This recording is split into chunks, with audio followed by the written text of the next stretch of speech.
ચાલો ધોરણ 11 chapter 9 lecture number 9 માં આપણે જોશું એ છે આપણો બલ્ક મોડ્યુલસ બી ઇંગ્લિશમાં કેવું હોય તો અથવા એને ગુજરાતીમાં બીજા નામે ઓળખવામાં આવે કદ સ્થિતિસ્થાપકતા અંક.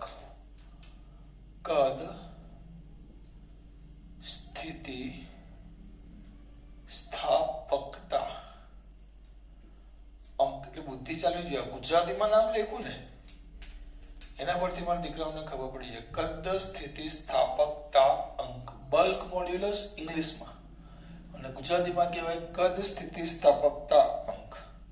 હવે અહીંયા ધ્યાન આપજો, બસ પૂરું. અહીંયાથી જ મને ખબર પડી જાય કદ સ્થિતિ સ્થાપકતા અંક. સ્થિતિસ્થાપક અંક એટલે પ્રતિબળ છેદમાં વિકૃતિ.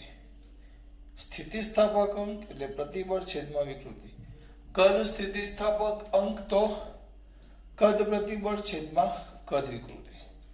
તો શું આવશે કે બોલો શું આવે કે કોઈ પદાર્થ છે અને પ્રવાહીમાં ડુબાડવામાં આવે, ઊંચા દબાણવાળા તરલમાં પ્રવાહી કહેવાય, તો એની બધી સપાટી પર લંબરૂપે શું લાગે છે? બળ.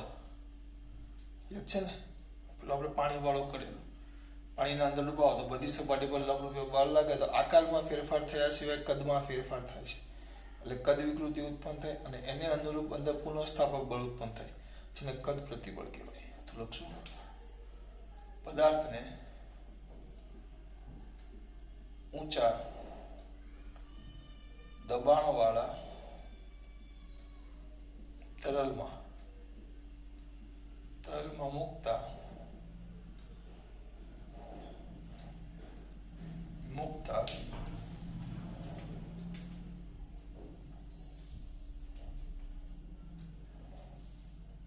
મૂકતા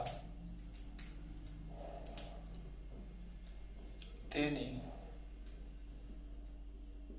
બધી જ સપાટીને લંબરૂપે થોડા બળ લાગતા તેના આકારમાં ફેરફાર થયા સિવાય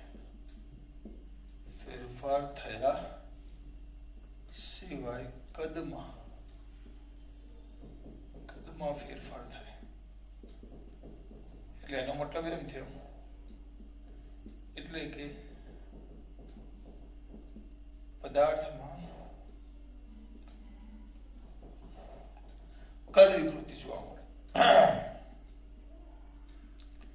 કદ વિકૃતિ જોવા મળે છે. કઈ વિકૃતિ જોવા મળે છે? કદ વિકૃતિ. આગળ કદ વિકૃતિ જેને અનુરૂપ તો કદ વિકૃતિ ઉત્પન્ન થાય ને અનુરૂપ પદાર્થમાં પુનઃસ્થાપક બળ ઉત્પન્ન થાય જેને આપણે શું કહેશું? કદ પ્રતિબળ ઉદ્ભવે છે. વિકૃતિ ઉત્પન્ન થાય તો એ વિકૃતિનો વિરોધ કરવા માટે કદ પ્રતિબળ ઉત્પન્ન થાય. તો આપણી વ્યાખ્યા એ છે તો કદ પ્રતિબળ અને કદ વિકૃતિના ગુણોત્તરને કદ પ્રતિબળ અને કદ વિકૃતિના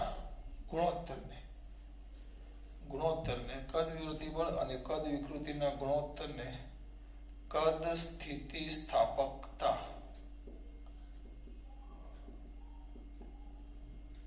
અંક કહેવાય અથવા દેશી ભાષામાં બલ્ક મોડ્યુલસ કહેવાય. તો કદ સ્થિતિ સ્થાપકતા અંક બરાબર કદ પ્રતિબળ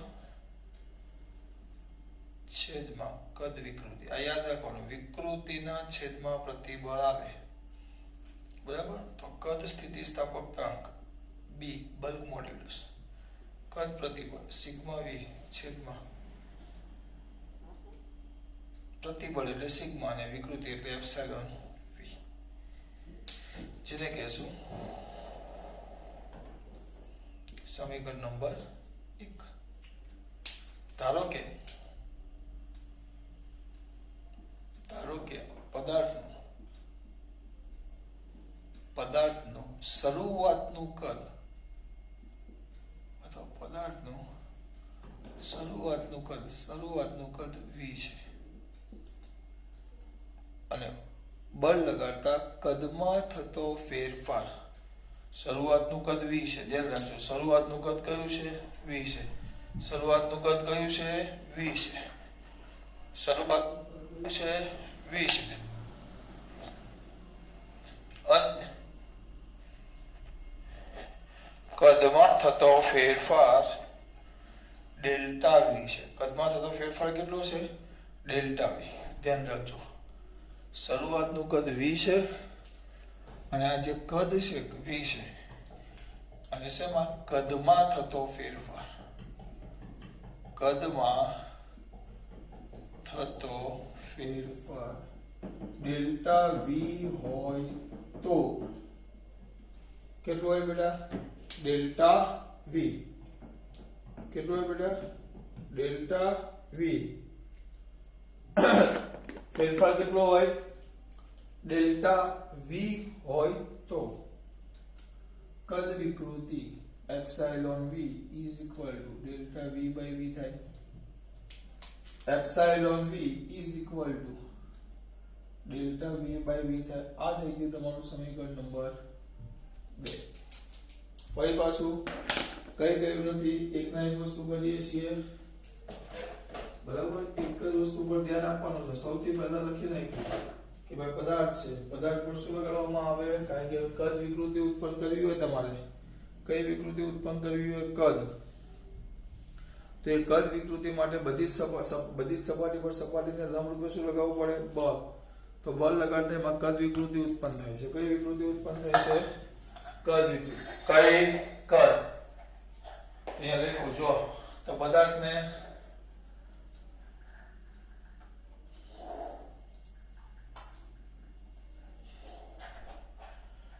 ઊંચા દબાણવાળા તરલમાં મૂકતા તેની બધી જ સપાટી પર સપાટીને લંબરૂપે બળ લગાડતા તેના આકારમાં ફેરફાર થયા છે. અને આકાર ન બદલાવો જોઈએ, કદમાં ફેરફાર થવા છે. કદમાં ફેરફાર થાય એટલે કે તેમાં કદ વિકૃતિ ઉત્પન્ન. કદ વિકૃતિ ઉત્પન્ન થાય તેનો વિરોધ કરવા માટે કદ પ્રતિબળ. તો એને અનુરૂપ પદાર્થમાં કદ પ્રતિબળ ઉત્પન્ન થાય. ગુણોત્તર સ્થિતિસ્થાપકતા અંક એટલે એક જ વસ્તુ હોય, પ્રતિબળ છેદમાં વિકૃતિ. કદ સ્થિતિસ્થાપકતા અંક તો કદ પ્રતિબળ છેદમાં કદ વિકૃતિ. કદ પ્રતિબળ છેદમાં કદ વિકૃતિ. તો b is equal to sigma v by epsilon v. sigma v by epsilon v. sigma પહેલા epsilon v કદમાં થતો ફેરફાર. તો ધારો કે પદાર્થનું શરૂઆતનું કદ v છે અને કદમાં થતો ફેરફાર ડેલ્ટા v હોય તો epsilon v is equal to delta v by v થાય. થોડા આગળ જઈએ. તેમજ પદાર્થના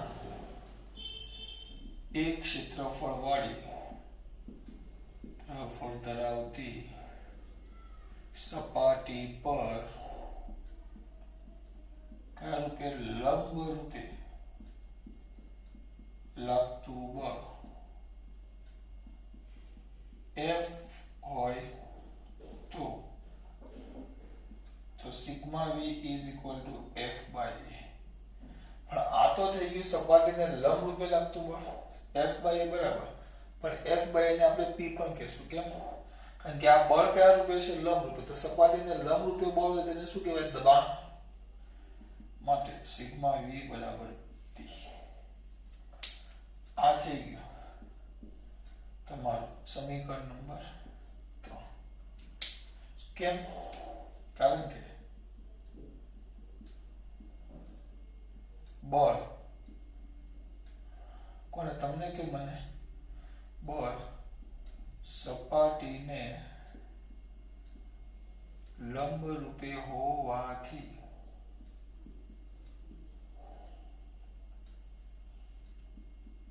F by A બરાબર દબાણ એટલે કે P થાય. આ ધ્યાન રાખજો. બરાબર.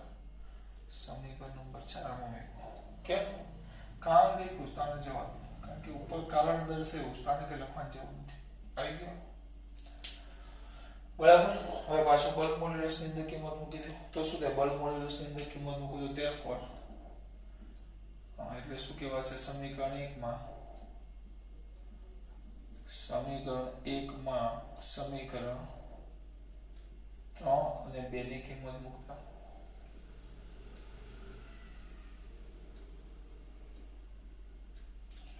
આ બલ્ક મોડ્યુલસ b, તો b is equal to sigma v એટલે દબાણ p છેદમાં ડેલ્ટા v બાય v, પણ અહીં આગળ આવશે માઈનસ. સર કેમ માઈનસ આવે આગળ સમજાવો. સમીકરણ નંબર 4. હવે જો કદમાં સપાટીને લંબરૂપે બળ લગાવો તો કદમાં શું થશે? ઘટાડો. આપણે સપાટી પર બધી બાજુ લંબરૂપે બળ લગાડીએ છીએ તો કદમાં શું થાય? ઘટાડો. એટલે કદમાં આ માઈનસ છે ને એ આ ડેલ્ટા v કદમાં ઘટાડો થાય. પહેલા કરતા કદ ઘટે એટલે કદમાં ઘટાડો થાય એટલે ઋણ આવે. ઋણ એ ઘટાડો દર્શાવે. તો અહીં ઋણ નિશાની, અહીં કઈ નિશાની બેટા? ઋણ નિશાની કદમાં ઘટાડો દર્શાવે છે. થઈ ગયું થિયરી પૂરી. હા, પ્રમાણિક વસ્તુ લખવાનું. ચલો આનો એકમ શું થાય? એકમ ઉપર દબાણ છે, નીચે કદના છેદમાં કદ છે. દબાણ એટલે શું આવશે? ન્યૂટન પર મીટર. નીચે કદના છેદમાં કદ એટલે ઉડી જ જવાનું. મીટર ક્યુબ છેદમાં મીટર ક્યુબ એટલે ઉડી જાય. એટલે ન્યૂટન પર મીટર ક્યુબ. ન્યૂટન પર મીટર ક્યુબ. અથવા અહીંયાથી પણ તમે કરી શકો. b is equal to sigma v by epsilon v. પણ કોઈ પણ વિકૃતિ હોય, કદ વિકૃતિ હોય, પ્રતાપ વિકૃતિ હોય કે આકાર વિકૃતિ હોય, આનો તો જવાબ 0 જ થાય. એટલે m0 l0 t0. એટલે આનો ઉપર કોઈ પણ પ્રતિબળ તેનું દબાણ જેટલું જ થાય. ન્યૂટન પર મીટર અથવા એને પાસ્કલ પણ કહેવાય. તો તરત જ એનું પારિમાણિક સૂત્ર પણ આવે. તો શું આવશે બેટા? n દબાણ છે ને 112 છેલ્લા 2 માઈનસ થઈ ગઈ. જો આ અગત્યની વસ્તુ છે. આ બે મુદ્દા મેં આગળની થિયરીમાં નથી લખ્યા બેટા. થિયરી નંબર 8 માં, લેક્ચર નંબર 8 માં છેલ્લે આ જ આવશે. 2 માં બધા મોડ્યુલસનો એકમ આ જ આવે. ન્યૂટન પર મીટર સ્ક્વેર પાસ્કલ અથવા 112 છેલ્લો માઈનસ.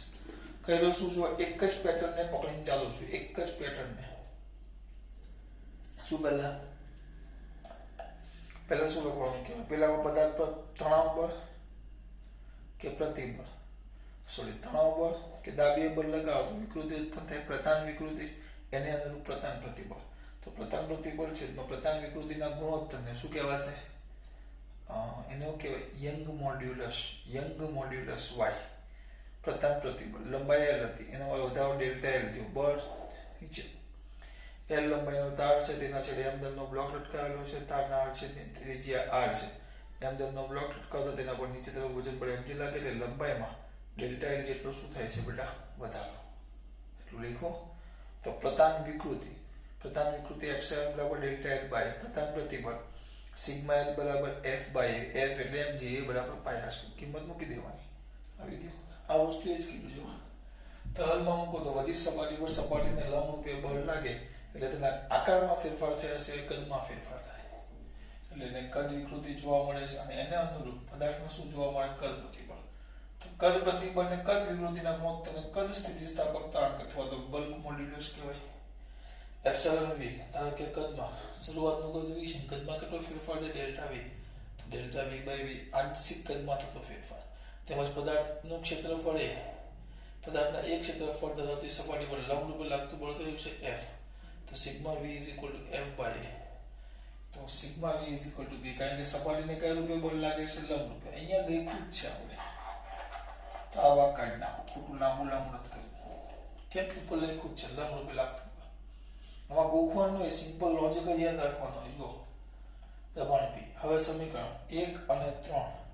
1 માં સિગ્મા v ની એપ્સિલોન v 3 અને 2 ની કિંમત મૂકી દેતા તો શું થાય? p by delta v by v અને epsilon v delta v by v આવી ગયું. પણ ઋણ નિશાની શું દર્શાવે? કદમાં ઘટાડો થાય.